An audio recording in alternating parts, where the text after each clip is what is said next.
जय श्री कृष्ण एवरीवन। सो कैसे हो आप सब? उम्मीद है कि आप लोग अच्छे होंगे। सो इस वीडियो को आप लोग लास्ट तक देखना है। क्यों भाई? अगर आप उस स्टूडेंट में से हो जिसको कि अभी भी टेंशन लग रहा है कि भाई अब इंग्लिश में हम कैसे पढ़े, मेरा तो कोई कुछ भी कंप्लीट नहीं हुआ है, कुछ लिटरेचर सेक्शन भी मैंने नहीं किया है, ना ही मैंने कोई भी चीज़ प्रैक्टिस की है, क्या करें अब इतने कम दिन में। तो भाई आपको पैनिक होने की बिल्कुल भी ज़रूरत नहीं है, क्योंकि आप बहुत ही सही जगह पर आए हो। ठीक है। और आप अगर ऐसे भी स्टूडेंट में से जिन्होंने कुछ ना कुछ करके रखा है, लेकिन आप ऐसे भी नहीं है कि फुल कॉन्फिडेंटली उस चीज़ को कर पाओ, तो भी आप बहुत ही सही वीडियो पे आए हो। इस वीडियो को आप एंड तक देखिए, क्योंकि यहाँ पे मैं आपको लास्ट मिनट स्ट्रैटेजी बताने वाली हूँ, जिस चीज़ को फॉलो करके मैंने अपने टाइम में अपने बोर्ड एग्जाम में 90+ से ज़्यादा नंबर को अचीव किए थे। और मैं चाहती हूँ कि मैं ये चीज़ आप तक शेयर करूँ ताकि आपकी थोड़ी बहुत हेल्प हो सके। और अगर अच्छा लगा वीडियो को प्लीज़ यार दोस्तों तक शेयर करना और चैनल को सब्सक्राइब करना बिल्कुल भी मत भूलना। इसके पहले हम लोगों ने हिंदी का भी रिव्यू देखे और हिंदी में जो भी जैसे भी बताए थे बहुत हद तक उसी तरह के आए थे।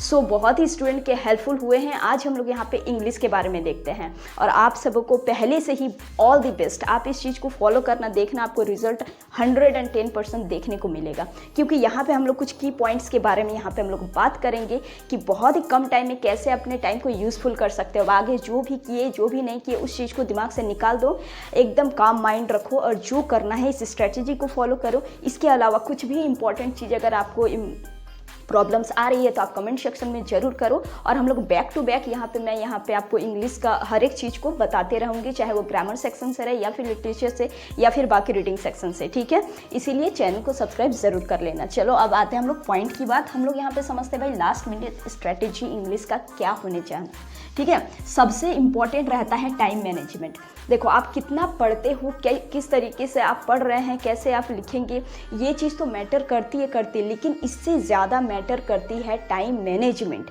हम लोग सैम्पल पेपर तो सॉल्व करते हैं, लेकिन देखो भाई सॉल्व अगर करते हो तो टाइम को देख करके करना कि आप एक पैसेज आपको कितना टाइम लग रहा है। ये टाइम मैनेजमेंट बहुत इंपॉर्टेंट है। इसीलिए मैं आपको यहाँ पे एक सलाह ज़रूर दूंगी कि आप एग्ज़ाम में जो है ये 3 आवर दिमाग में मत रखना। आप हमेशा सोचना कि 2 आवर 45 मिनट ही है बस मेरे पास। ठीक है, हमेशा इस चीज़ को दिमाग में रखना। तो क्या होता है भाई, दिमाग में हम लोग पहले ही अलर्ट कर देते हैं और वैसे जैसे ही आपके पास पेपर आए आप इधर उधर बिल्कुल भी किसी को भी देखने का कोई ज़रूरत नहीं है, डायरेक्ट आप अपने रीडिंग सेक्शन पे आना। अब यहाँ पे कुछ पॉइंट्स को देख लेते हैं हम लोग, कुछ क्वेश्चन जो आपके दिमाग में आते हैं और उसके सोल्यूशन साथ ही साथ हम लोग यहाँ पे कवर अप करते हैं। ठीक है, तो पहला आता है भाई कि कितना पढ़े, अभी से हम लोग कितना पढ़ें।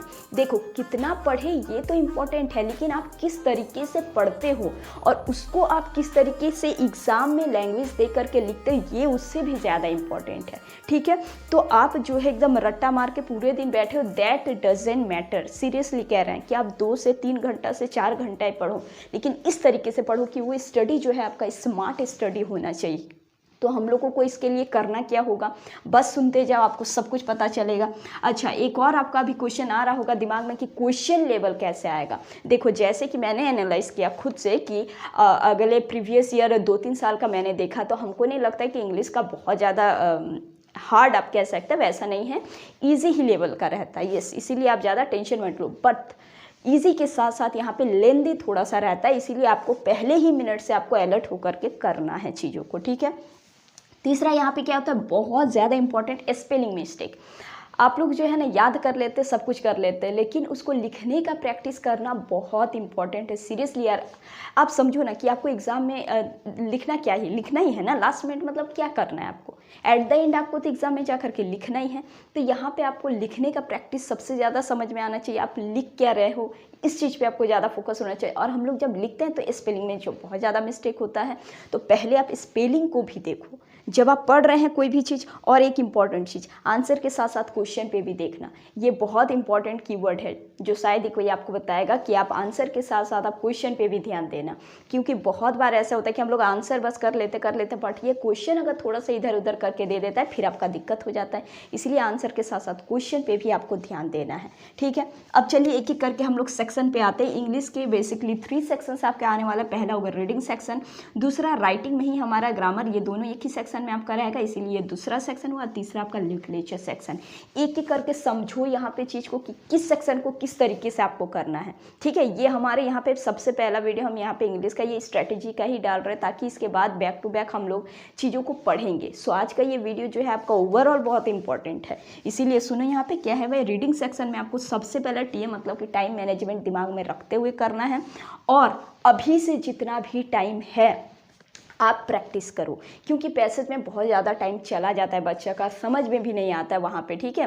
और अभी वैसा पैसेज नहीं है कि ये तुरंत आपको आंसर मिल जाएगा, तो आप सबसे पहले पैसेज को रीड करना है। ऐसा नहीं कि क्वेश्चन पे ही पहले जंप कर जाओ, नहीं, पहले आप क्वेश्चन को देखना ठीक है, लेकिन पहले आप पैसेज को पढ़ना, उसके बाद आप क्वेश्चन पे आना, ठीक है। और आप अगर प्रैक्टिस अगर करते तो आप ध्यान में रखो कि आप जब प्रैक्टिस जब करते तो आप 10 to 15 मिनट एक एक पैसेज को आप सॉल्व कर पा रहे हो। 15 भी बहुत ज़्यादा, और आप 10 तक में आओ, और एक दिन में 2 से 3 से 4 अगर पैसेज अगर करते हो, ट्रस्ट में आपका एग्जाम डेट आते आते आप बहुत अच्छे से कर पाओगे एग्जाम में। और आप अगर कहोगे कि डायरेक्टली हम एग्जाम के दिन करेंगे तो फिर दिक्कत है। प्रैक्टिस जरूरी है, एनसिल पैसेज जैसे आएगा तभी कर लेंगे, ठीक है, वो चीज़ ठीक है, लेकिन आपको यहाँ पे प्रैक्टिस बहुत इंपॉर्टेंट है। ट्रस्ट में आप प्रैक्टिस करके जाना, ठीक है। अब इसके अलावा देखो, हमेशा पढ़ना, उसके बाद सॉल्व करना। राइटिंग और ग्रामर में यहाँ पे क्या है भाई, ये इजी ही आता है, आपको ज़्यादा यहाँ पे टेंशन लेने का ज़रूरत नहीं है। आप PYQ को सॉल्व करें। इसके अलावा मैं यहाँ पे ग्रामर सेक्शन का आपको दूंगी, आप देखना एक एक चीज़, ठीक है। सबसे यहाँ पे इंपॉर्टेंट अगर है तो आपका फॉर्मेट है। फॉर्मेट है, किस तरीके से आप बहुत ही कम समय में यहाँ पे समझ सकते हो। आपको ओवरऑल थोड़ी नहीं यार ग्रामर वहाँ पे लिख करके आना है, आपको तो मेन चीज़ यहाँ पे लिखना है। सो आपको ग्रामर सेक्शन का हम यहाँ पे देंगे फॉर्मेट वगैरह, जो भी ट्रिक्स करके जो आता है। आप सिंपल, बस आपको पूरे ग्रामर तो लिखना नहीं है, आपको बस वहाँ पे क्वेश्चन को सॉल्व करना है, उस तरीके से मैं यहाँ पे आपको दूंगी। इसीलिए चैनल को सब्सक्राइब करना और बेल आइकन पे क्लिक कर लेना, ताकि आपके पास नोटिफिकेशन जाए। ऐसा नहीं कि हम बस दे दिए और आप देख भी ना पाओ, तो ये बहुत दिक्कत हो जाएगा, ठीक है। तो ठीक है भाई, राइटिंग सेशन, ग्रामर सेक्शन, ठीक है। अब लिटरेचर में क्या है कि अभी भी आप मान लो कि आप NCERT की एक एक लाइन बैठ करके पढ़ोगे, उतना आपके पास टाइम नहीं है। सो मैं आपको यहाँ पे सजेस्ट करूँगी कि आप जा करके समरी को पहले देखो, ठीक है। समरी आपको कहाँ से मिलेगा, या इधर आप नेट से भी देख सकते हैं, कोई बुक में भी आपको मिल जाएगा, ठीक है। समरी को देखो, और समरी को देखते हुए, आंसर को देखते हुए कुछ अच्छा अच्छा वर्ड निकालो वहाँ से, कीवर्ड हम लोग जिसको बोलते हैं। एक आंसर से आप कम से कम 5 से 6 वर्ड को निकालो, उसको आप कॉपी में लिखो, और उस वर्ड को आप दिमाग में रखो, क्योंकि आप जब अपने आंसर में वो सब वर्ड को जब लगाओगे ना, आप ट्रस्ट में बहुत अच्छा आपका नंबर आने वाला है, और टीचर भी उससे खुश हो जाते हैं। सो कीवर्ड पे ध्यान देना, और उसी वर्ड को फिर अंडरलाइन फिल करना। ये सारे चीज़ ना एक स्किल होता है पेपर प्रेजेंटेशन करने का, जिसका आपको अच्छा से मार्क्स भी देते हैं टीचर, ठीक है। और फॉर्मेट में तो भाई हाफ मार्क रहता ही है, 1.5 मार्क। आप देखिए 1 मार्क तो एकदम फुल आपको मिलने वाला है, और बाकी किस तरीके से आप लिख रहे हैं, सेंटर एरर्स वगैरह, ये सब चीज़ आप ध्यान पे रखना, ये सब चीज़ में भी आपको नंबर मिलता है, ठीक है। इसके अलावा कॉपी को भी किस तरीके से प्रेजेंटेशन करना, हम एक वीडियो बना के रखे हैं। बाकी यहाँ पे भी आप सुन लीजिए कि भाई मार्जिन लाइन देना है, मार्जिन के अंदर ही आपको लिखना है, और प्रॉपर वे से आपको फॉर्मेट यहाँ पे करना है। ये सब चीज़ में भी आपको नंबर मिलता है। सीक्वेंस को देखना, कोई भी सेक्शन आप कर रहे हो अटेम्प्ट, पहला कोई भी सेक्शन, ये आपकी चॉइस है, लेकिन आप सीक्वेंस वे में ही इसको सॉल्व करना, चाहे सेक्शन A B आप कुछ भी कर रहे हैं। लेकिन हम आपको यहाँ पे बोलेंगे कि आप सबसे पहले हमेशा रीडिंग सेक्शन को ही करना, क्योंकि देखो लिटरेचर का क्वेश्चन हम लोग को याद रहता है, और उस चीज़ को हम लोग लास्ट में भी अगर करेंगे ना, तो टाइम कम जब रहता है, प्रेशर उस टाइम बढ़ जाता है, तो याद रहता है, तो आप लिख भी पाओगे।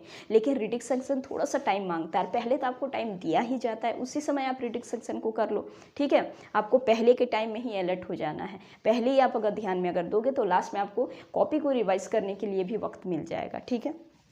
चलो भाई, ये सारे चीज़ थे इंपॉर्टेंट कीवर्ड। और आप सिंपल इंग्लिश से ज़्यादा से ज़्यादा ट्राई करना।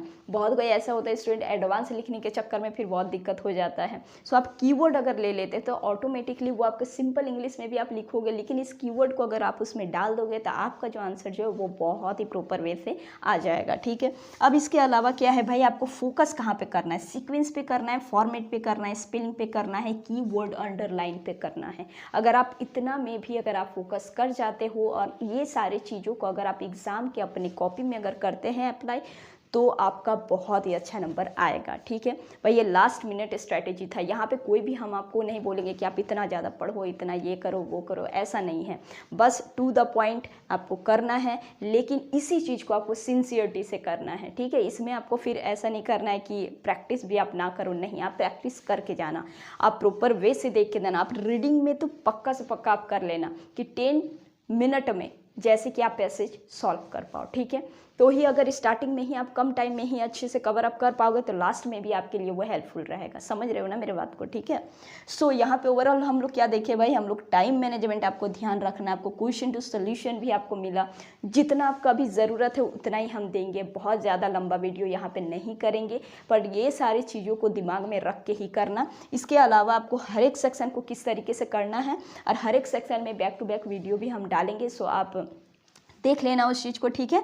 और फोकस भी आपको करना है उस चीज़ पे, आप यहाँ पे ध्यान देना किस चीज़ पे आपको फोकस करना है, ठीक है। तो चलो भाई, अब आपका बहुत ज़्यादा प्रीशियस टाइम है, आप अपने प्रिपरेशन में लगाओ। तो आज के लिए बस इतना ही, इसके बाद हम फिर से इंग्लिश का हर एक वीडियो को डालते रहेंगे, आप देखते रहना और चैनल को सब्सक्राइब कर लेना, तभी आप तक पहुँचेगी वो वीडियो, और अपने फ्रेंड तक भी शेयर कर देना। तो मिलते हैं हम लोग फिर से नेक्स्ट वीडियो में। Till then keep preparing and keep smiling.